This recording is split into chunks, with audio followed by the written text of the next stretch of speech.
Assalamu alaikum warahmatullahi wabarakatuh. Naam, ndugu zangu, kwanza tunamshukuru Mwenyezi Mungu Subhanahu wa Ta'ala na kumtakia ziada ya rehema Mtume Muhammad sallallahu alaihi wasallam. Leo tena nimekusudia nikueleze faida fupi lakini yenye maajabu makubwa kwa watu ambao wenye kusumbuliwa na baadhi ya matatizo katika ulimwengu tuliokuwa nao. Leo nakuelekeza namna ya kufungua vifungo katika mwili wako kama umefungwa mambo yasiende kwa njia nyepesi kabisa. Hebu tafuta, kuna kitu kinaitwa coconut kwa maana ya nazi. Chukua nazi, baada ya kuchukua nazi, tena nazi mbili tu. Ukishachukua nazi mbili, zipasue zile nazi, yale maji ya nazi yadondokee kwenye ndoo ambayo umeweka maji ya kuoga.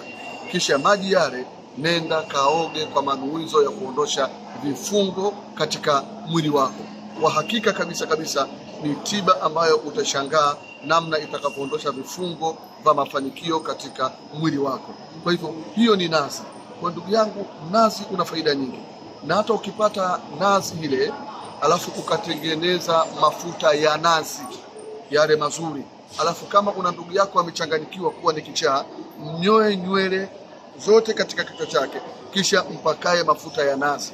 Kila siku paka mafuta ya nazi, tatizo la kuchanganyikiwa la uchizi litaondoka, atakuwa salama.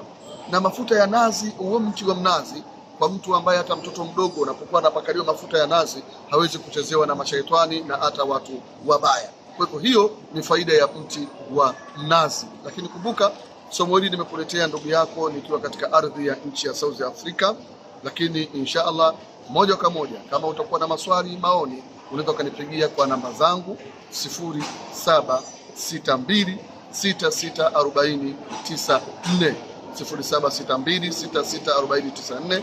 Na kama uko mbali kabisa huko, unaweza ukanipigia ukaweka kodi namba kwa maana ya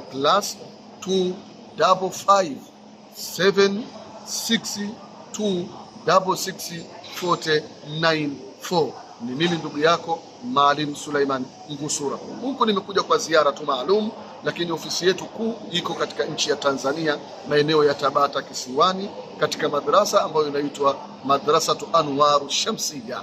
Kwa hivyo nyote mnakaribishwa kwa maoni na maswali na mafundisho ya namna mbalimbali.